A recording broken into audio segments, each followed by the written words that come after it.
Halo, assalamualaikum warahmatullahi wabarakatuh. Selamat siang, pagi, atau sore atau malam ya buat teman-teman semuanya. Jadi sekarang kita akan belajar bareng tentang komposisi apa sih yang ada di artikel itu sesuai dengan tugas dari topik 7. Oke, yang pertama tentang rumusan tinjauan pustaka. Jadi bagaimana cara kita membuat tinjauan pustaka.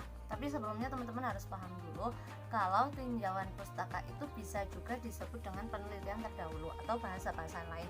Intinya di tinjauan pustaka ini kita melihat kajian-kajian yang sebelumnya yang itu berkaitan dengan kita. Nah, cara untuk menyusun tinjauan pustaka ini tentunya kita harus mengumpulkan kajian-kajian terdahulu yang relate ya sama kita. Misal ini saya mengambil contoh yang ada di artikel sebentar.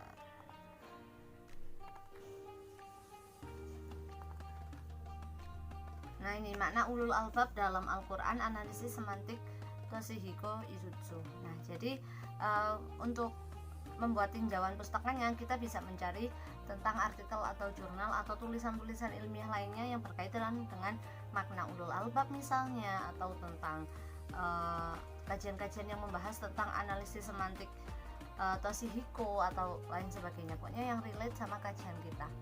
Nah, kemudian dari kajian-kajian yang kita cari tadi, kajian sebelumnya yang kita cari itu kita petakan menjadi beberapa kebagian. Misal kita sudah mengumpulkan 50 jurnal nih. Nah, dari 50 jurnal ini kita petakan menjadi 3 kecenderungan atau 4 ya, terserah teman-teman. Nah, kemudian 4 ini bagaimana cara mengklasifikasinya? Cari dari 50 ini kelompokkan berdasarkan pembahasan yang mirip-mirip. Misal tentang makna ulul albab yang dimakna ulul albab oleh Sayer Mahar misal. Kemudian makna ulul albab ditinjau dari Gracia misal seperti itu. Kemudian makna ulul albab dari tafsir Al-Misbah misal seperti itu. Nah, dari ketiganya ini kan membahas yang sama tentang ulul albab kan, membahas dari sisi tafsirnya. Jadi dapat dikelompokkan jadi satu, yaitu tentang membahas tentang penafsiran ulul albab misal seperti itu. Nah, nanti kemudian poin-poin itu kita lanjutkan setelah memetakan itu dari poin, misal sudah terbentuk 3 poin itu kita memaparkan bahwa kajian kita ini berbeda dari 3 poin ini gitu. Jadi kita itu berusaha mengatakan kalau kajian kita itu tidak sama dengan orang-orang lain, dengan 50 artikel sampel tadi gitu. Jadi kalau 50 artikel tadi membahas tentang 3 bagian, misalnya tentang membahas fokus tentang tafsir ulul albab, kemudian membahas tentang teori Toshihiko misalnya, kemudian bagian poin yang ketiga itu membahas tentang respon ulama misal terhadap menafsirkan ulul albab. Nah, kita yang akan meneliti ini kan kita meneliti ulul albab analisis semantik Toshihiko gitu. Jadi nggak termasuk dalam 3 bagian ini gitu. Karena itulah kajian ini penting dilakukan. Nah, kemudian mengenai kerangka teori, sekarang kita membahas kerangka teori ya. Jadi kerangka teori itu kasarannya kayak gambaran flow kita itu nanti membahasnya mau kemana, arahnya pembahasan kita itu mau dibikin jalannya seperti apa kayak gitu. Jadi di kerangka teori ini kita juga bisa membatasi kajian kita ini berkutat pada apa, biar nggak pembahasannya itu nggak terlalu panjang, nggak terlalu meluas. Jadi fokus kepada kajian apa yang kita inginkan, spesifikasi apa yang mau kita bahas gitu. Jadi di kerangka teori disebutkan seperti itu. Nah, contoh kerangka teori di sini itu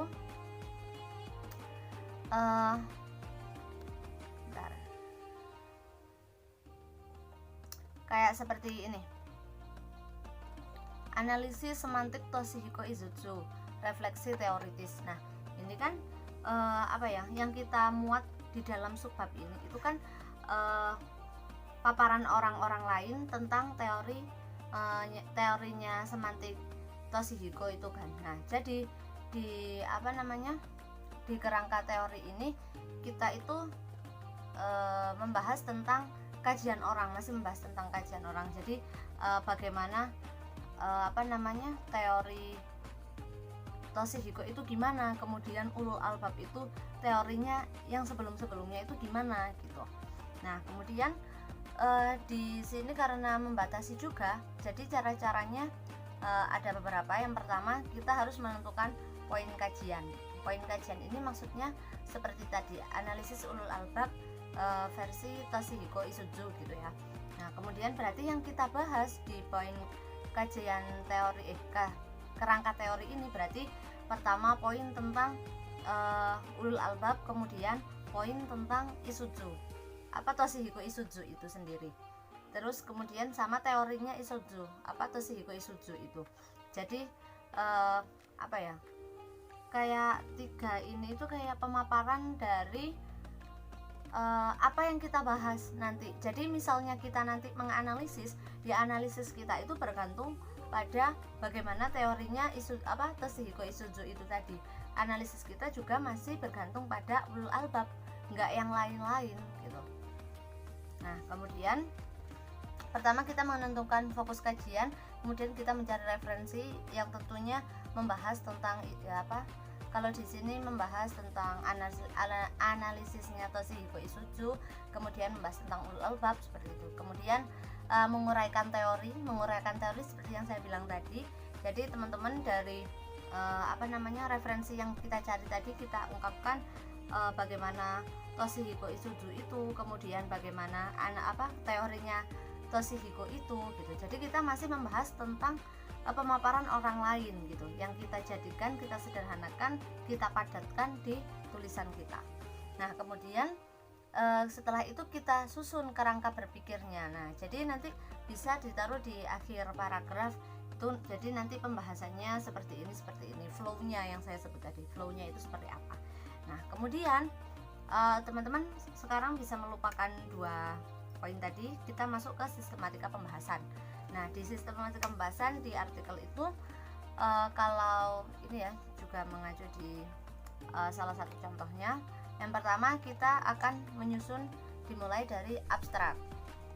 Abstrak itu ya gambaran secara secara kasarnya. Jadi memuat tentang objek kita itu apa, kemudian metodenya gimana, terus analisisnya seperti apa, pendekatannya seperti apa, fakta sosialnya seperti apa, hasilnya seperti apa, itu dirangkum, disingkat, diabstrakkan di poin abstrak ini. Kemudian masuk ke pendahuluan. Nah, di pendahuluan ini sangat penting teman-teman, karena dalam pendahuluan itu pertama kita harus menyertakan gambaran umum atau fakta yang ada, fakta dari kajian kita. Misal tentang fakta kajian tentang ulul albab, ternyata ulul albab itu nyatanya sekarang masih menjadi perdebatan atau apa gitu ya, misal. Nah, maka dari itu gini. Nah, kemudian setelah ini masih membahas pendahuluan ya. Di dalam pendahuluan pertama tentang ada gambaran umum atau fakta yang ada, kemudian tinjauan pustaka yang sudah kita bahas tadi, kemudian juga spesifikasi kajian. Jadi kajian kita itu fokusnya ke arah apa, seperti itu. Kemudian juga disertakan metodenya yang kita gunakan apa. Di dalam paragraf metode itu nanti juga ada pendekatannya seperti apa, analisisnya seperti apa, kemudian sumber-sumbernya itu kita apa, baik itu dari sumber primer, sumber sekundernya seperti apa, seperti itu. Kemudian setelah pembahasan tentang pendahuluan beres ya, kita masuk ke pembahasan. Nah, di pembahasan ini nanti kita menyertakan kerangka teori. Jadi bagaimana kayak ya yang sudah disebutkan tadi, bagaimana caranya ya untuk menggambarkan kerangka teori. Kemudian setelah menggambarkan kerangka teori, kemudian kita memaparkan temuan kita. Jadi kalau di sini misal gimana sih ulul albab itu kalau dianalisis menggunakan semantiknya Toshihiko, seperti itu temuan. Nah, kemudian setelah temuan itu ada analisis. Jadi analisis ini teman-teman bisa taruh di poin baru atau bisa setelah temuan langsung dikasih analisis gitu. Kalau di contoh ini poin analisis itu seperti kayak ini makna ulul albab di penafsiran klasik, kemudian kontemporer, kemudian di di masa pra-Quranik, Quranik, pasca Quranik itu seperti apa. Kemudian ulul albab menurut ini ulama, kemudian ulul albab itu ada apa aja kayak gitu. Nah, bagaimana, apa yang dimaksud analisis di sini? Jadi ketika ini kan ada dijelaskan ya, ulul albab itu dari penafsiran kontemporer, kemudian dari penafsiran klasik, kemudian penafsiran pra-Quranik apalah itu. Nah, dari arti dari masing-masing ini ya, itu kan nanti dimunculkan perbedaannya itu, oh seperti ini. Nah, itulah yang dimaksud dengan analisis. Jadi kita membandingkan temuan kita. Kalau di sini ulul albab menurut Toshihiko itu, kemudian dibandingkan dengan yang dahulu-dahulu, yang di era ini, di era itu. Nah, kan ketemu perbandingannya. Oh, ternyata ulul albab dulu seperti ini. Oh, mengalami perubahan makna ya di sini. Nah, itulah hasil dari analisis. Kemudian setelah itu kita memaparkan tentang simpulan. Jadi simpulan ini tergantung pada rumusan masalah. Kalau kita menulis 2 rumusan masalah, otomatis di simpulan ini kita juga memberikan 2 poin yang menjawab dari rumusan masalah itu. Kalau pembahasan kita bahas panjang lebar, di simpulan ini kita bahas sedikit saja atau intinya. Nah, kemudian setelah simpulan yang terakhir yaitu daftar pustaka. Jadi ya sumber-sumber apa aja yang udah kita gunakan untuk menulis artikel ini. Mungkin itu saja, mohon maaf kalau banyak salah. Wassalamualaikum warahmatullahi wabarakatuh.